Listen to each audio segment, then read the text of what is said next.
and I'm the Business Services Director for the Goldman Sachs 10,000 Small Businesses Program. And welcome. Now that you know a little bit about me, I'd like to find out who is in the house. So if you are an emerging MWBE and you're looking to get your first contract, raise your hand. 1, 2, 3, 4, 5, 6, 7, 8, 9, 10, 11. If you're an existing MWB, you've already gotten your first contract, you're looking to get your second, third, fourth, fifth, sixth, raise your hand. Okay, a little bit more. Well, thank you. It's my pleasure to be here. How many people were in the session last year by chance? It's always a few. And so what I'm suspecting is that you're looking to find out how you all can get more contracts with the state, yes? Oh, I'm sorry, this is actually interactive. So I forgot to mention that. That means that I will have a conversation with you and I'll be looking for responses. Is that okay? Yes. Okay, thank you. The other thing I have to tell you, and this, for those who came last year, I apologize, these are the same jokes from last year. So yes, my first name is Paisley. That's the question I get asked most often. No, this is not a Paisley tie. And yes, these are my real eyes. So I got to get that out of the way. So let's dive right in. Today's workshop is a culmination of questions that I've asked existing MWBEs. I said, what was the secret for you getting to where you are? And I said, tell me the real. Don't tell me the general. Tell me the real, because everyone wants what I call the yellow brick road. How many people know what the yellow brick road is? No one knows what the yellow brick road is? I see one hand. Raise your hand if you know what the yellow brick road is. Raise your hand if you don't know what the yellow brick road is. Wink if you can't raise your arm. So the yellow brick road is step by step. Tell me exactly what I need to do in order to get an amazing result. How many people would like that? Okay. So for those that already know, I'm going to say, please excuse me when I go over some of the basics for those that don't know, but then we'll build up. Is that okay? Yeah. I'm sorry, is that okay? Yes. Thank you, thank you. So every single MWBE that I spoke to, they said, make sure you say this. Once you get certified, how long did that take? Forever. A year and a half. Anyone longer than a year and a half? How long did it take? It's been a year and a half last month. 1 month and 9 days. You got it in 1 month and 9 days. What was the secret? What was the secret? I'm a teacher and I read the directions. She said, I'm a teacher and I read the directions. Do you know what she's implying here? All right. No, that's what they say. Yeah. That's what they say? You have to read the directions. Interesting. That is the first. But most people I've talked to, it's taken a little bit longer. So the message that I was told is, once you get your certification, do not expect your phone to ring off the hook with opportunities. How many people can relate to that? So the certification is just the beginning to your process, but it is not the process. It's the qualification that you need to get to the process. And so in speaking to MWBs, I said, what is it that you did that helped propel you in this process? And one of the first things was accessing resources. How many people know that there are Procurement Technical Assistance Centers, PTACs, that specialize in assisting you in navigating? That's my not so smart phone. Has that ever happened to you? You give them a presentation and then your phone talks back to you? Well, in accessing your resources, most MWBs, many MWBs, do not know that there is a governmental agency that will help you navigate the entire process, from certification to getting your contracts, to assisting you with your pricing, assisting you with reading the contracts and the terms. How many people knew that, or how many people did not know that? Okay, so while you have your cell phones out, I want you to take a picture of this slide, because these are the PTACs that are within New York State. Now, our program, the 10,000 Small Businesses program, is housed at LaGuardia Community College. And we have a PTAC at LaGuardia. It's run by my good friend and partner. His name is Edgar Hernandez. He is an expert in this process. And each year, what he does is he does sort of a mini New York State Forum in Long Island City. How many people have been to that event? Is it a great event? It's awesome. Thank you. So I can't speak for the other PTACs. I can only assume that they're just as competent. But if you come to LaGuardia and speak with Edgar is actually not here, but his team is here.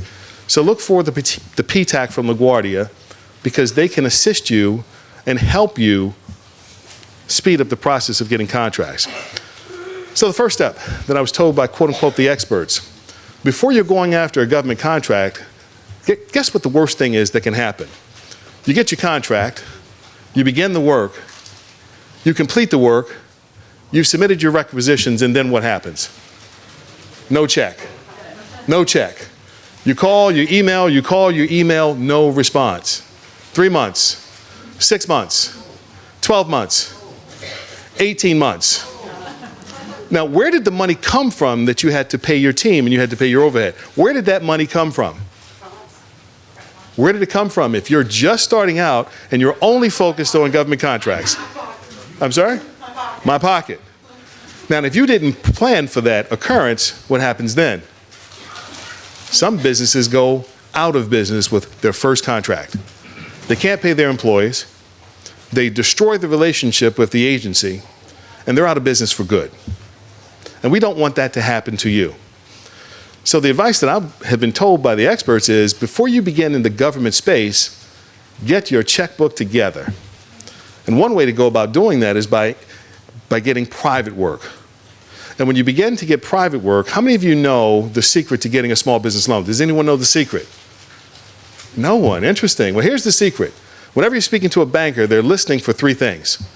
Do you have good credit? Do you have great cash flow in order to pay the bank back their money?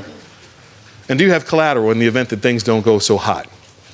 So oftentimes, small business owners are what I call a little too forthcoming. And they say, you know, we've been in business for so long, and last year was really bad. My wife left me, my dog died, and my partner got sick.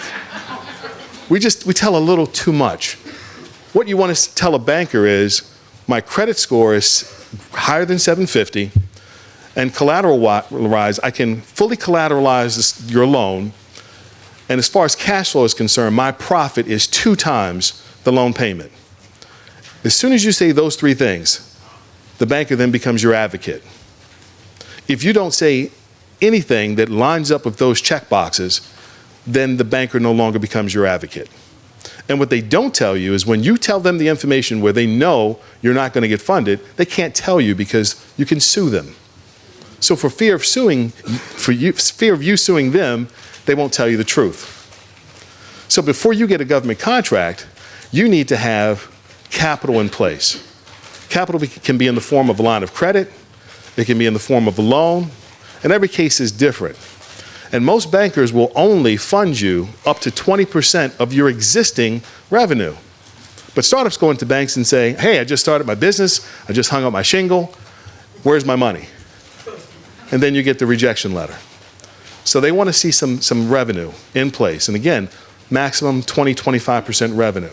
Now, I'll tell you a little secret. How do you get $300,000 of unsecured debt? Does anyone know? I'll tell you how.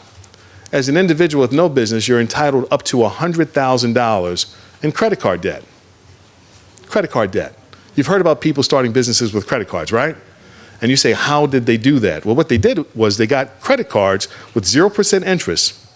And what they did is they rolled balances from one card to the next. So their cost of capital is actually less than a bank loan. Interesting, right? And once you start a business, the credit system awards you with another $200,000 of availability. Now, there is a secret, I wouldn't say a secret process, but there is a process by which you have to apply for certain cards in a certain order. There's an organization by the name of North Shore Advisory. North Shore Advisory is excellent in assisting small business owners to navigate that process. So that's the resource. That's the resource to get $300,000 for yourself and your business without having generated any revenue at all. So get your capital structure together, because in order for you to then to be able to support your team in the process of implementing or doing the work for whatever contract that is that you get, make sure that you structure it for the worst of days. And the worst of days, has anyone ever been paid longer than 18 months? Thank you. How long was it? A year. A year. You said 18 months? A year and a half? Okay, so that's 18 months. So if you pre-plan ahead and cover your costs for a period of 18 months, then chances are you won't run out of business. Now, how many of you know about The Opportunities Book. Raise your hand if you know about the Opportunities Book. Raise your hand high if you know about the Opportunities Book. Raise your hand high if you effectively utilize the Opportunities Book, which is very interesting. So Renee Sachs, the organizer for this event, put together the most amazing resource, the Opportunities Book. And in it, it lists all state agencies and public authorities. And it provides full contact information. You know when you're saying, well, who is the right person to talk to? Well, it's right there in the book.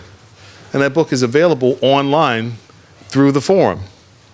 And it gives you exactly who you need to speak to, the MWBE liaison. And it also gives you a list of current procurement opportunities for those same agencies and authorities. How often have you wondered, where should I be targeting? Which agencies are interested in my work? Well, all you have to do is go to that book. And today they're actually doing a session on those opportunities, and what they're targeting that session for are mature businesses. So even if you're looking to get your first contract, I would still be in that session, because I would be there in the session to learn more about the book, but at the same time, I would be there to make some relationships with some primes, with some more mature contractors. Does that make sense? Yes. So I'm often asked the question, well, what do I say? Now, here's a blueprint that I've spoken with several contractors that they say works very beautifully. How many authorities or agencies are here at the forum? Does anyone know? Well, the answer is a lot. More than you can effectively walk up to them and engage them. So if you target 3 to 5 agencies, when you come to the forum, you can have a very strategic, a very structured approach. You want to learn as much as you can about them. And what they tell me is, I hate it when a contractor or supplier comes up and says, what can you do for me? What types of things do you guys purchase? Because as soon as you say that, they turn off. How many people thought that? See, we think that here at the forum, they're here to provide us with the information that we need, yes? Yes. But they've been doing this for 10 years, 15 years, 20 years, and so every time someone comes up and says, I haven't done my research or my due diligence, but I want you to do it for me, how do you think they feel? How do you think they feel? Not so happy. So you, on the other hand, are going to do some due diligence. You're going to research the liaisons, because the book is going to tell you who to go after. The book is going to tell you who's currently buying your product or service. So you're going to be hyper-focused. The 2017 book is currently online. The 2018 book is scheduled to be released within a couple of days. And you can look at the 2017 book to figure out who the liaisons are, and you can access social media. Maybe they have a Twitter account, LinkedIn, Facebook, and you can set Google alerts. You can go into Google and set an alert on their name and their organization. So if they say anything, if they're involved in any event, you can find out about it.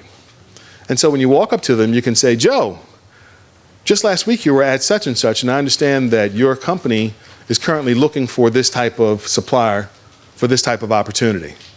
Now what they do is they start to smile. And the reason that they start to smile is because you have done some homework. And then they are engaged to want to work with you, because you're not like the average person that walks up and says, what can you do for me? Does that make sense? So how's the Yellow Brick Road so far? Helpful? Okay. So research city agencies, federal agencies, and corporations. But you got to start building your brand. How often have you been told, well, tell me about your company? And you say, well, this is what I offer. And they're looking at you because they want more. So think about what makes you different from another supplier that supplies the same exact product or service. So you have to start building your brand around your experience, telling them the number of years of experience, how you're different from other organizations, other MBEs. And that difference could be from a standpoint of customer service. It could be from communication. It could come from efficiency, cost savings, and safety. Because see, if you don't have your pitch down, then you're leaving it up to them to figure it out. Now, I met one supplier who told me he had been certified for 5 years. And then one day he got the phone call that we say you don't get. He got the phone call. And they said to him, we went to your website and we couldn't necessarily figure out what it is that you do and what's special and important to you. So they recommended that he incorporate that into his website. And once he did, he got his first contract. once they understood what was different, special, and unique about him. If I were to go to each and every one of your websites, would I be able to find that out? Would I be able to determine what your values are? Would I be able to determine what your major key differentiator are as it relates to your competition? Now, when we think about competitive analysis, we think about work, yes? Who likes to do work? Raise your hand if you love to do research. Raise your hand if you would love someone to do it for you. Wink your eye if you can't raise your arms. Because I understand some of you got lunch in one hand and phone in the other. So what if I gave you a list of, what if I provided you with a team of 4 to 5 MBAs that would come into your company, analyze your competition, and tell you exactly how you can position the company to differentiate yourself for free? Would you like that? I don't think you would like that, because I would be screaming, yes, I would love that. So a free team of smart MBAs to come into your company looking to impress you with that information. Well, here's where you can get that resource from. You can get that resource from any major business program in the country. So which programs would you like to select from? Would you like to go to Harvard? Would you like to go to Yale, Columbia, Princeton? Yes, no? Yeah. NYU? Yeah. So you call up their MBA programs and you say, I have a project that I would like to give to a team of your MBAs. Because in these MBA programs, they have this thing called a field application project. And a field application project is they sign up for opportunities to gain marketing experience, research, finance, strategy. And so just imagine if you called one school and got 4 to 5 MBAs working for you for FREE. Would that be nice? Oh, interesting. A little bit louder now because some of you guys can spell. But just imagine this. Why don't we just up the game and call 2, 3, 4, 5 different schools? What if we called 10 different schools and got 4 to 5 MBAs from each school? How many of you know about leveraging assets? 1, 2. Well, in today's economy, there are companies that leverage assets very effectively. Think about Uber. Whose cars are they driving? Uber doesn't own them. They're leveraging the asset of the car owner. And think about Airbnb. Do they own the apartments and the houses? No, they're leveraging the assets of individuals. So why aren't you leveraging the collective brain power of some of the brightest and smartest kids in these MBA programs? Because they are available to you for FREE. So you call the schools and you say, I got a marketing project. I have a research project. I have a finance project. Finance, strategy, marketing, sales, operations. I'm looking to build operational efficiency within my company because all too often I hear business owners say I don't have. I don't have that. But we live in an era of information. We're in the information age, and we're also in an era of abundance. How many people know what I mean by abundance? Because those who don't have, do you know what they do? They figure it out. They don't use the word how, they only use the word what. What is it that has to happen and what time frame? And I submit to you that if you visit these PTACs and if you reach out to these MBA students and you tell them what the vision is for your business, well, let's do this exercise right now. I want you to think about what is your 5-year vision? What's the number? Just think about it. I'll give you 2 seconds. 1, 2. Does everyone have their number? Does everyone have their number? Does everyone have their number? Thank you. This is your 5-year vision. In 5 years, I'm going to make this number. Now what I want you to do is I want you to add a 0 to the end of that number. I heard some sound effects. I heard a whistle. I heard some Interesting.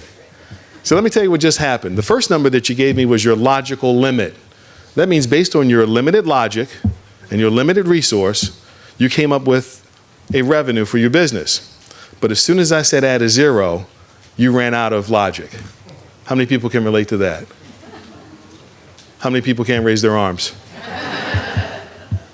Now that you have your new revenue target, you have your newfound vision. So when you go back to your teams and you have your weekly meetings, hopefully they're not hours long, and you tell your team, the new vision for the company is this. I aspire for us to get to this number in 5 years or less. They're going to look at you first and foremost like you're crazy. But then that person on your team that says, I can do his job, says, I don't know if I can do his job now. So once you have this newfound vision, When you go to the P-Tax, you tell them, I'm looking to take my company to this number. When you bring the MBAs on, this project is in alignment with our future vision, and our future vision is this. Whenever you have a target and a time frame, you know what gets generated? Does anyone know? When you have a target and a time frame, then the opportunities that match those two characteristics presents themselves. So think about it. If I said, I need to get to New York by 5 o'clock this afternoon, there's only so many ways I can do it, right? I could do it by train, I could do it by car, but if I said I need to get to New York City in 30 minutes, how many options are available? 0. No, helicopter. Helicopter. You know, land right upstairs. Here I am, right here. Make sure I duck down so the blades don't hit me when I've always wondered about that, when the helicopter lands. 30 minutes. I'm guessing. You think helicopter is at least an hour? Well, we'll have the jet propulsion helicopter. How many people like that one? The point that I'm making is, I call it the 2/3 brain exercise. So when you give your brain two variables, it figures out the third. So when you're speaking to the P-Tax, when you're speaking to the MBAs, when you're speaking to your teams, when you're strategizing on this newfound vision, you say, we want to get to this number in this time frame. And all of a sudden, they begin to brainstorm those opportunities. How many of you will do that this week? How many of you will take this newfound vision to your team? All right, so let's continue. So now that we understand the importance of the value proposition, when you finally targeted your 3 to 5 agencies, you've come to the forum. When you walk up to them, you know exactly what they do. You also know who they've worked with in the past because you've done your research on the competitors, and now you're able to pitch. But at the same time, you also want to gain intelligence because all the information available is not so easy to find. I can't tell you the number of times I've spoken with agencies, and I said, I was on your website, and I was trying to figure out, and they say, yeah, we know our website isn't very easy to navigate. Did you hire me? Why did they do that? Why did they do that? I'll tell you why they do that. So the first word is government. That's the reason why they do that. And so that's why the opportunities book is a major asset that you should be incorporating into your development strategy. And again, you can give that book to those teams of MBAs because if you got 10 teams, you got how many people? 40, 50 people ready to chomp at the bit to impress you. I had a team from NYU. I said, I went to Wharton, and let me see how you do. And when I say they went at it to impress me, they were working long hours on the weekend. They came in, and when they finally presented their final result, they were like, we don't think that you can find a better solution. Just imagine if you had a team like that working for you for FREE. Can you imagine that? Where do you think your business would be positioned? Where do you think it would be positioned? Upwards and onward. Now, so you're now here at the forum. You're speaking to the liaison. You're looking to gain rapport because you know they like to do business with people they like or love. Because some of you, they actually love you guys when you walk up because you have all the information that they need to be in a position to assist you. But at the same time, you want to gain some intelligence from them. So there's some projects that are on the horizon that aren't in the opportunities book. Are there certain type of contractors and suppliers that you work with? Or what is the ideal person? And if they say someone like you, then you're on a great track. So that's your opportunity, again, to convey your value proposition. And that's how you then want to convert that conversation into a follow-up meeting, a phone call, or an appointment. We went over this last year. How many people remember that? Okay, how many people like the refresher? How many people are hearing it for the first time? That's how you get the meeting. You get the meeting by gaining that rapport, letting them know that you're not the standard supplier, and partnering with them. And then you follow up immediately, and I call this the Paisley Technique. You email them today. As soon as you have your conversation with them, and again, you want to find out specific information about them, how long they've been with the company, what are some of the best projects that they've worked on, who is the supplier that they really appreciated. So when you write your email, you already have your I'm sorry, would you like a template for that? Would you like a template for that email? Yes. Okay. And don't forget the phone call the next morning. So here's your template. Take out your cell phones. Dear liaison, It was an absolute pleasure meeting you at the New York State MWBE Forum in Albany. I particularly enjoyed learning about, and then whatever you learn from them, you fill in the blank. As I mentioned, our company, value proposition, that's now the second point of reference. And I will follow up with you directly tomorrow at. So how many of you are going to be sending emails today? How many of you are going to be looking at the opportunities book to figure out who that liaison and narrowing your focus down to 3 to 5 agencies that buy your product or service? How many of you will do that? How many of you can't raise your arms? How many of you are still eating your food? Is this helpful? Would you consider this the yellow brick road to getting a contract? Okay, now, once you get the contract, or let's talk about getting the contract. Oftentimes, one of the biggest mistakes that I see with MWBEs is that they do not price appropriately. What they do is they price based on what they think is going to win them the contract. And what they do is they underprice what they perceive their competition is pricing. So why is that a good thing? It's a good thing because, number one, they might get the contract, but why is that a bad thing? Because they get the contract. And then all of a sudden, they're not able to pay their people, and they're not making a profit. They're not growing their business. They don't incorporate all of their cost. What they do is they price out the work, but they don't take into consideration things like their overhead. They don't take into consideration other aspects of their business, because each and every one of you should know what your burn rate is. If I don't get a contract, how much money do I have to spend this month in order to keep the lights on? Each and every one of you should know that number. And each project that you bid on, you should be distributing that cost over the projects that you project that you're going to win going forward. Does that make sense? Okay. So incorporate all your costs. And in your bid process, you can even use software. How many of you use software when you're bidding? 1, 2, 3. Which software do you use? I use a custom file maker solution. Custom file maker solution? Clean bid. Clean bid. What do you use in the back? Plan Sweep. Plan Swift. Are there any other software packages? And hopefully you guys wrote that down. Plan Swift and a custom solution. Clean bid. Clean bid. So utilize software and technology as best as you can to operate effectively. So getting the work. Getting the work is all about bidding, but it's also about the relationship. When you establish a relationship with the liaison for the agency, again, if they love you, guess what they're going to do? I'm sorry? What they're going to do is they're going to give you more information than the average person that walks up to their table to assist you in the bidding process. Oh, yeah. And when they really, really love you, they'll call you up and let you know about an opportunity that's coming that hasn't even been publicized. It happens. Because we love to do work with people that we love, yes? And people that don't really impress us or get on our nerves, for some reason we just don't make those phone calls. So that is alive and well. I can't give you the percentages, but if you cover all of your bases, you have a high probability of getting more opportunities. Let's continue. So once you get the work, under promise, over deliver. And do not bid on work that you do not have the capacity to do. Do not. Now, I've heard the term fake it till you make it. Yes? I've lived that. But when it comes to a bid, you don't want to do that because there's a high probability that you will fail. And again, when you fail, your reputation is tainted. Chances are some people that work for you are going to be very upset. And it's just not a good place to be.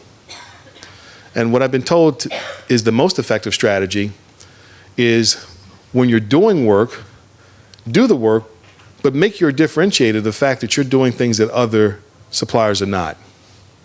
High communication. Do you know what I mean by high communication? So there's emails, but there's phone calls. But what you want to do is you want to go above and beyond the standard. Because when you go above and beyond the standard, you're creating brand for your company. And if you can get your operation so efficient that you come under budget, on time, it benefits you in so many ways because then you're building a reputation within the industry. And I'm often asked the question, well, I currently do cement, but there's these huge opportunities to do rebar. Do you think I should go into rebar? Well, the definitive answer is no. You individually. Do you know the reason why? Because if a babysitter comes to your house and says, I love to paint your house, they've been babysitting for you for 10 years, but they say, I want to paint your house. What do you say to them? Well, the painter wants to become the babysitter. You're like, I don't know. In instances where you want to take advantage of market opportunities, then you have partnership opportunities, joint ventures, teaming agreements. Now, when you're first starting out, JVs are tough because contracts cost how much? A little bit more than we would like. A little bit more than we can like. But again, there's a negotiation that goes on. How many people have ever taken a negotiations class? 1, 2, 3, 4, 5. How many of you have gone to Canal Street in New York City? Sound effects. So you're walking along the street and you see that Folex that you got to have. So what's the first thing that you say? My friends won't know. They won't know the difference. What's the first thing you say when you see the Folex? You say, how much? And what you're really saying to the salesperson is, please take full advantage of me.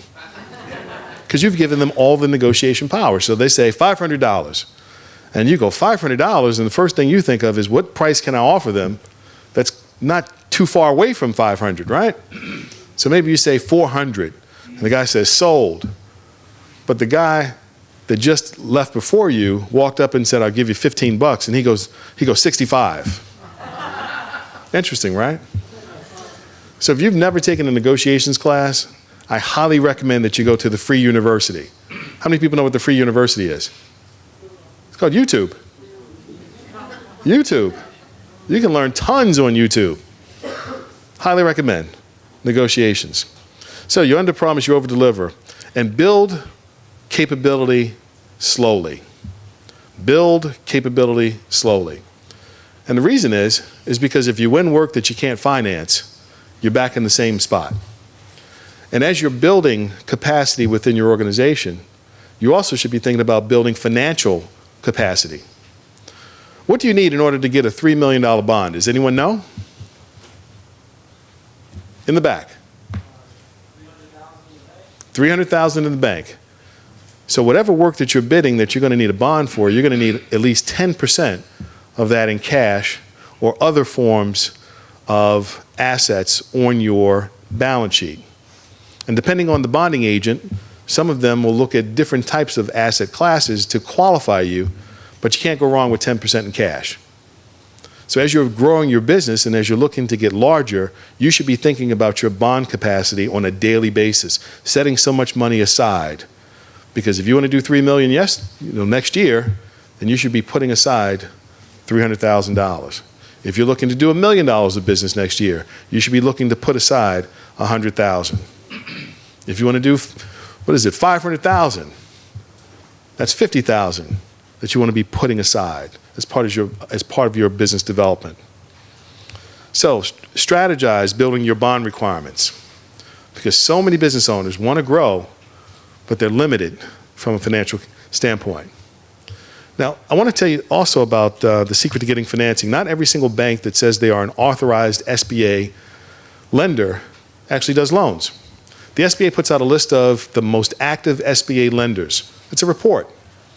So are you going to go to the bank that has done 2,600 loans, or your bank that hasn't done one for the year? Which bank are you going to go to? The one at the top. So again, just simply Google the SBA, most active SBA lenders. The list is there. So you know where to go. You know how much to ask for. Again, no more than 20 to 25% of revenue. You know exactly what to say, so you can walk out of that bank knowing that you're going to get your loan. Is that helpful? Yes. All right. So, is there anything that I did not cover that you would like me to cover? Because we could talk about team, we could talk about the right CPA, the right attorney, we could talk about the right assistant. How many of you have an assistant? How many of you don't have an assistant? Well, the saying goes, if you don't have an assistant, you are the assistant. And so the best thing that you can do as a CEO is be the CEO. You've heard of the 80-20 rule. Most CEOs don't even have CEO in their cards because they quote unquote don't feel like the CEO. If you're the final decision maker in your business and you founded your business or you bought the business, you are the CEO. So promote yourself today. You'll get free magazine offers in the mail. CEOs, am I telling the truth? Oh yeah, you get all types of promotions in the mail. So if you don't have an assistant, hire an assistant yesterday. And the reason is because once you unload all of the things that you're not supposed to be doing onto someone else's desk, imagine 80% of your schedule freeing up.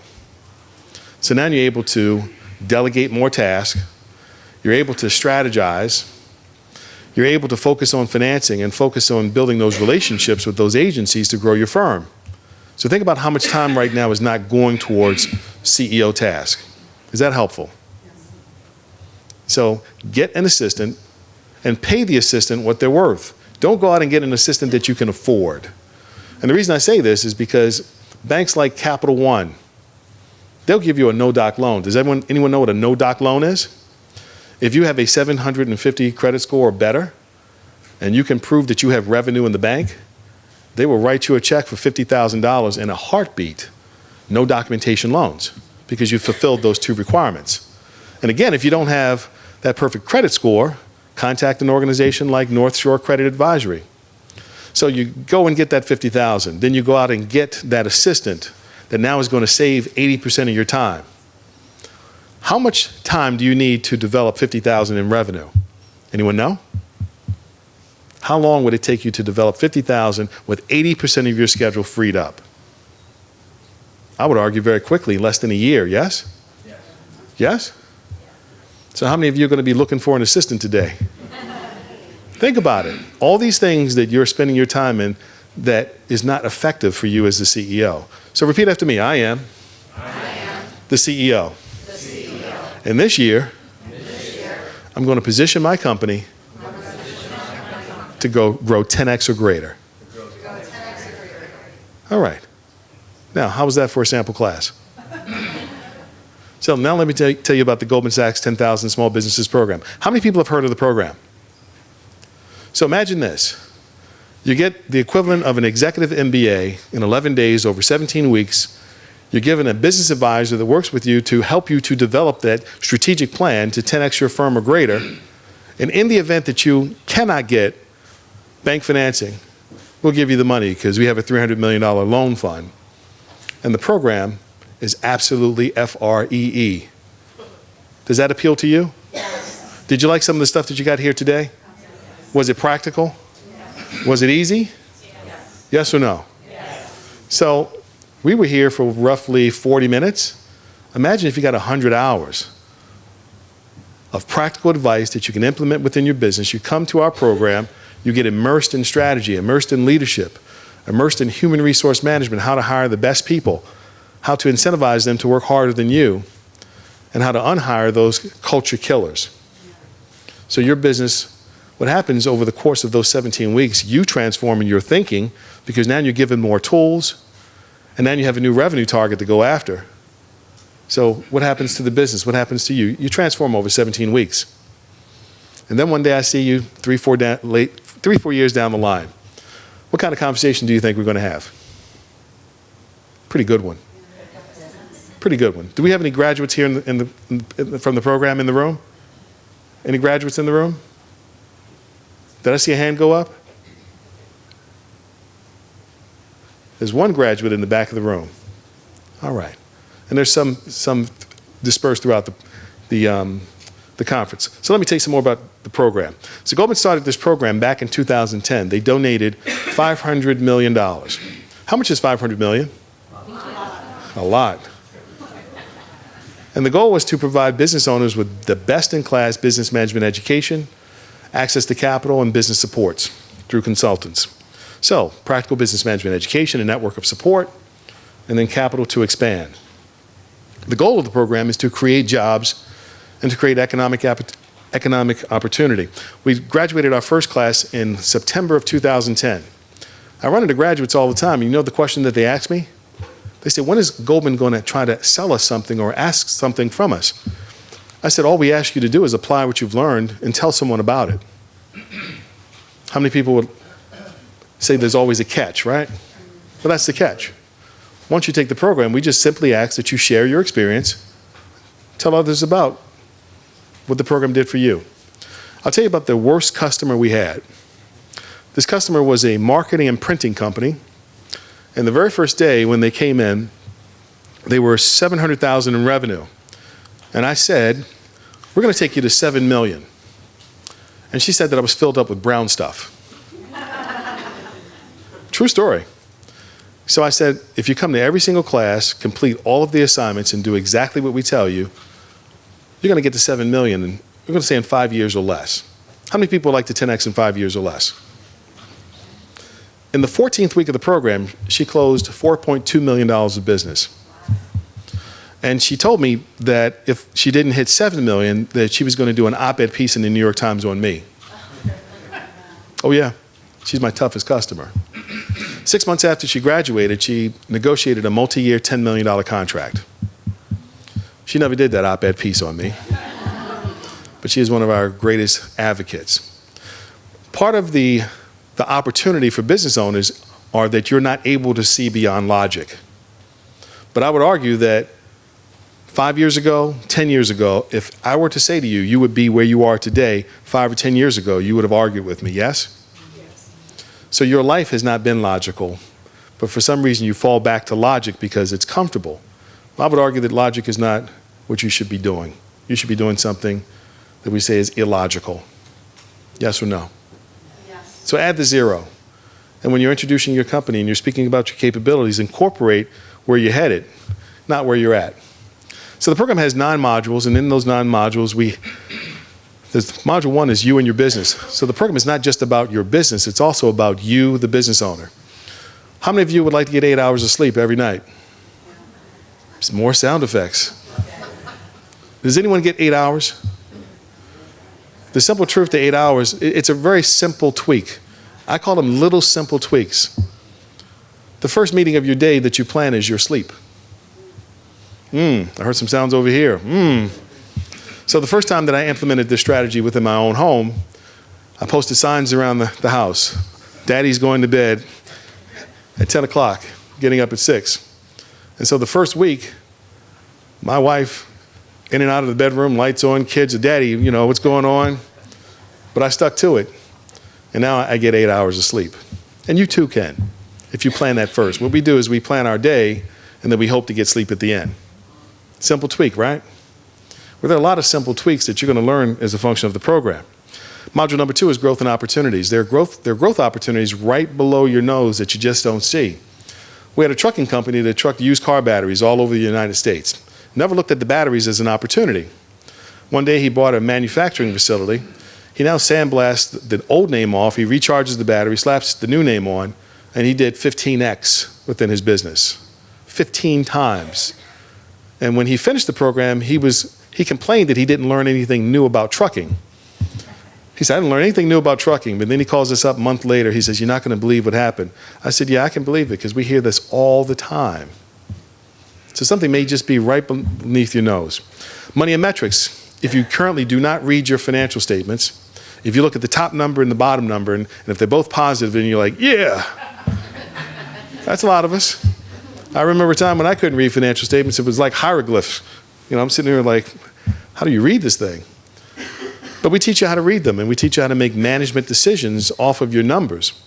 Now, I want you to understand this. Could you drive a car with a dashboard that's reading from last week? Could you drive a car reading the dashboard from last week? If I told you the number of businesses in the United States that are making decisions today off of last year's financials, it would surprise you. And what we're told is, oh, but the CPA hasn't gotten to your numbers yet. That is absolute insanity. Imagine this. You're making real-time decisions with real-time data. What types of results are you going to get?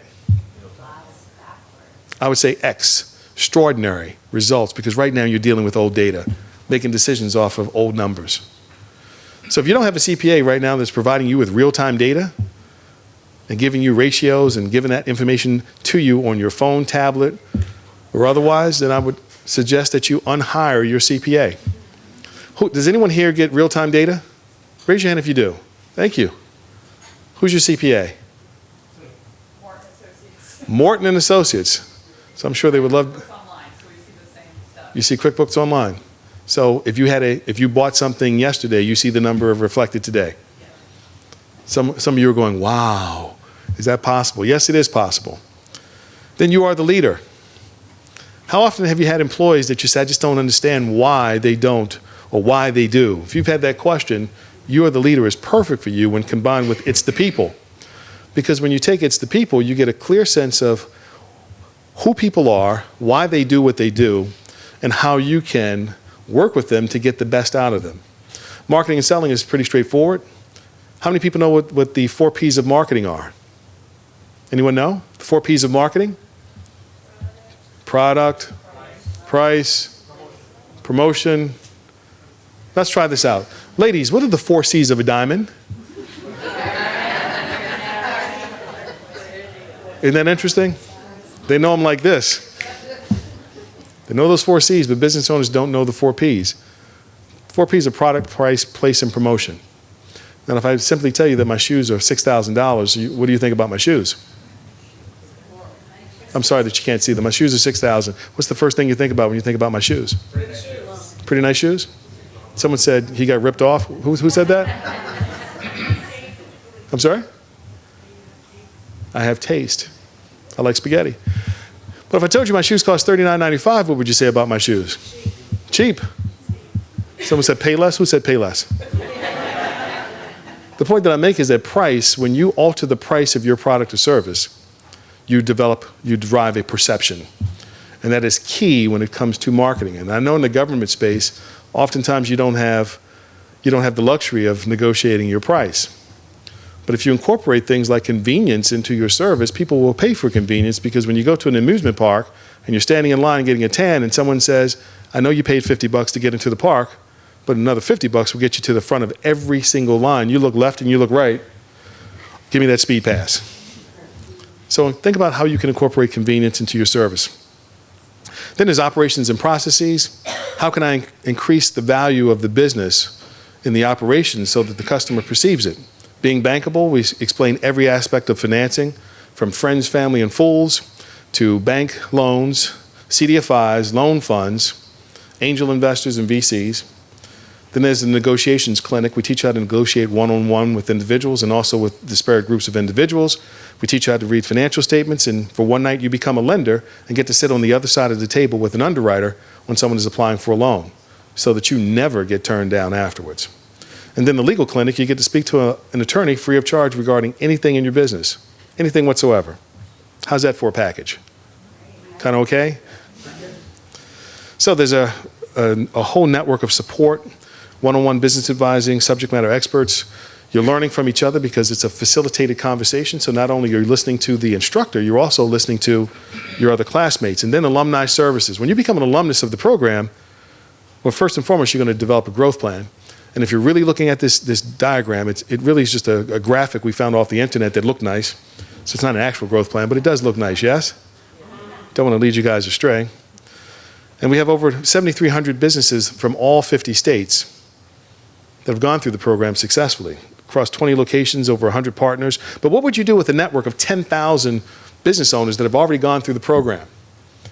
As soon as you're accepted into the program, you get an app on your phone that you could go out and say, I'm looking for, and it goes out to 7,300 businesses nationwide, that they don't even question who you are because they know that you're either in the program or you graduated from the program. And there are industry groups that you can tap into immediately just on the app. It's like your own private Facebook group. How nice is that? So these are some of the types of businesses that we accept. Anything and everything with the exception of entertainment companies of an adult nature. So the average size of our businesses are roughly 11 employees, 692,000, and the average age is roughly 46. We have some young folks and we have some senior folks. And sometimes the senior folks have more energy than the young. So if you're the owner or co-owner of a business and you earn $150,000, so I have to say 150,000 because someone thought I meant 150 million, If you're 150,000 or greater and you have 4 full-time employees, including yourself, then I invite you to apply. I've never seen a business owner that should get into the program not get into the program. And if you are a women business owner and you have less than 150 but greater than 25,000 with 1 part-time employee, then you can apply too to an early stage program for women that we have in partnership with the Tory Burch Foundation. So some of our numbers: 57% have created new jobs, 76% have increased their revenue, 99% graduate. The reason that we have such a high graduation rate is because the food is great. No, it really is. You can see my suit's a little tight. So cohort 6 begins in January. The last day to submit an application is October 8th, which is Monday. The application takes less than 10 minutes. If you can describe your business in a tweet, how many of you can describe your business in 244 characters? So that's one question. And the other question is, why do you want to take the program? What are you looking to get out of it? So you could simply put, I sat through a sample class of the program and I want that and then some. But if you need some additional ideas, I'm sure that you could take out your camera and come up with some, yes? This is the hint for you to take out your camera.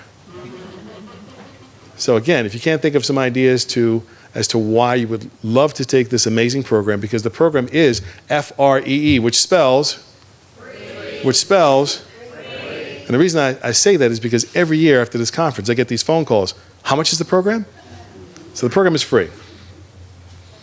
So if you'd like to connect with Goldman Sachs 10,000 small businesses, just simply text yes to 763-402-9280. And if you would like a free 1 hour, well, let's bump it up to 2 hours. This is the conference. If you'd like a free 2-hour strategy session for your business with Mr. Demby, that's me, then take out your camera, take my picture, tweet it out to @10KSBNYC and @Paisley Demby, then I will see it on Twitter. And whoever takes the best picture, whoever takes the best picture and post it to Twitter, you will get that 2-hour session. I'm sorry? You have to smile. Okay, I'll give you a couple poses. Just a few. Just a picture. Should I do it again?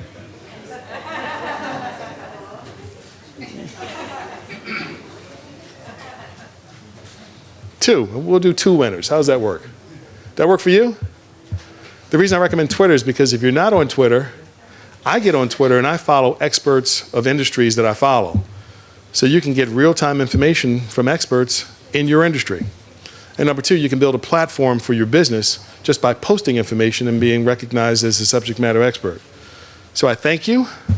If you don't want to send the photo and you just want to go right to the program, just simply go to 10ksbapply.com.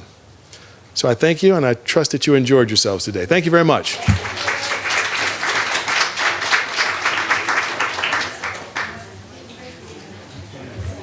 Pretty new to my business and everything. And I mean, as soon as I get to the point where I can apply for the program, I definitely want to this was so important. Awesome. So thank you. And I want to say that I'm sorry.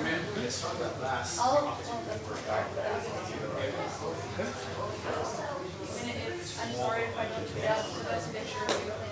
But Interesting. But that being said, I would really appreciate if you did take a look. And, I would love to reach out to you, do like a mentor or whatever, lunch and more thing, if you were around or available. Or Where are you based out of? Long Island. Which town? Plainview. Do you know it? How far is it from Valley Stream? Oh, 4 minutes. Okay. Yeah. All right. Super close. Yeah, thank you so Thank much. you. I really appreciate Okay, it. all the best. Have a good night. You too. This was a good job. Thank you.